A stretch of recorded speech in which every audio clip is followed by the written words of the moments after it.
ಭಾಳ ಜನ ಕನ್ಫ್ಯೂಸ್ ಆಗಿರಿ ಈ ವಿಡಿಯೋ ಒಳಗೆ ಏನಾಗತ್ತೈತೆ ಅಂತೇಳಿ. ನಾನು ಹೇಳ್ತೀನಿ, ಈ ವಿಡಿಯೋ ಒಳಗೆ ಗೌರ್ಮೆಂಟ್ ಆ ಮೀನುಗಳನ್ನೆಲ್ಲ ತೆಗ್ದು ಹಾಕಿ ಒದ್ದಾಡೋದಾಡ ಸಾಯಿಲ್ ಅಂತೇಳಿ ಅದ್ರೊಳಗೆ ಬಿಡಾಕತ್ತಾರೆ. ಬಟ್ ಜನ ಹೇಳತ್ತಾರ ಇಲ್ಲ, ಹಿಂಗೆ ಮಾಡೋದು ತಪ್ಪು, ಅವುಗಳನ್ನ ನೀರಾಗಿ ಬಿಡ್ಬೇಕು, ಅವುಗಳನ್ನ ಬದುಕಾಗಿ ಬಿಡ್ಬೇಕಂತೇಳಿ. ಬಟ್ ನಾ ಹೇಳ್ತೀನಿ ಅವುಗಳನ್ನ ಸಾಯಿಸ್ಬಿಡ್ಬೇಕಂತೇಳಿ. ಯಾಕಂದ್ರೆ ತಾಯಿ ಮಂಗೂರು, ತಾಯಿ ಕ್ಯಾಟ್ಫಿಶ್ ಅನ್ನೋ ಈ ಮೀನ ಇದು ನಮ್ಮ ದೇಶದ್ದಲ್ಲ. ಇದು ಇಂಡಿಯಾ ಒಳಗೆ ಹುಟ್ಟಂಗಿನೂ ಇಲ್ಲ, ಇದು ಇಂಡಿಯಾ ಒಳಗೆ ಬೆಳಂಗಿನೂ ಇಲ್ಲ. ಇದು ಇನ್ವೈಟೆಡ್ ಟು ಇಂಡಿಯಾ, ಅಂದ್ರೆ ಬೇರೆ ದೇಶದೊಳಗಿಂತ ನಮ್ಮ ದೇಶಕ್ಕೆ ಬಂದಿದ್ದ ಮೀನ. ಬಟ್ ಪ್ರಾಬ್ಲಮ್ ಏನಂದ್ರೆ ಇದು ನಮ್ಮ ಇಂಡಿಯನ್ ವಾಟರ್ ಬಾಡೀಸ್ ಒಳಗೆ ಆರಾಮ್ಸಾಗಿ ಸಿಗಾತೈತಿ. ನಮ್ಮ ಇಂಡಿಯನ್ ವಾಟರ್ ಬಾಡೀಸ್ ಒಳಗಿರೋ ಬೇರೆ ಸ್ಪೀಸೀಸ್ ಮೀನುಗಳಿಗೆ ಇದು ದೊಡ್ಡ ಪ್ರಾಬ್ಲಮ್ ಆಗೈತಿ. ಯಾಕಂದ್ರೆ ಇದರ ಸಂಖ್ಯೆನೂ ಭಾಳ ಜಲ್ದಿ ಬೆಳಿತೈತಿ. ಇದನ್ನ ಬ್ರೀಡಿಂಗ್ ಮಾಡ್ಬೇಕಾರೆ ಇದಕ್ಕೆ ಭಾಳ ಅನ್ಹೈಜಿನಿಕ್ ಆಗಿರೋ ಫುಡ್ನ ಹಾಕ್ತಾರೆ. ಈ ಮೀನನ್ನು ಮನುಷ್ಯ ತಿಂದಾಗ ಅವಂಗೆ ಸಿವಿಯರ್ ಹೆಲ್ತ್ ರಿಸ್ಕ್ ಪ್ರಾಬ್ಲಮ್ಸ್ ಬರೋದು ಭಾಳ ಸಾಧ್ಯತೆ ಇರ್ತೈತಿ. ಇದ್ರ ಜೊತೆಗೆ ಕ್ಯಾನ್ಸರ್ ಬರೋ ಸಾಧ್ಯತೆನೂ ಭಾಳ ಇರ್ತೈತಿ. ಅದಕ್ಕೆ ಇಂಡಿಯನ್ ಗೌರ್ಮೆಂಟ್ 2000 ಒಳಗೆ ಈ ಮೀನನ್ನು ಮಾರಾಟ ಮಾಡೋದು ಆಮೇಲೆ ಸಾಕೋದು ಬ್ಯಾನ್ ಮಾಡೈತಿ.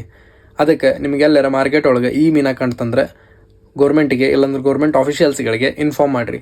ಆಮೇಲೆ ಈ ರೀಲ್ನ ನಿಮ್ಮ ಫ್ರೆಂಡ್ಸ್ಗೆಲ್ಲ ಶೇರ್ ಮಾಡಿರಿ. ಈ ವಿಡಿಯೋನ ಸೇವ್ ಮಾಡ್ಕೊರಿ.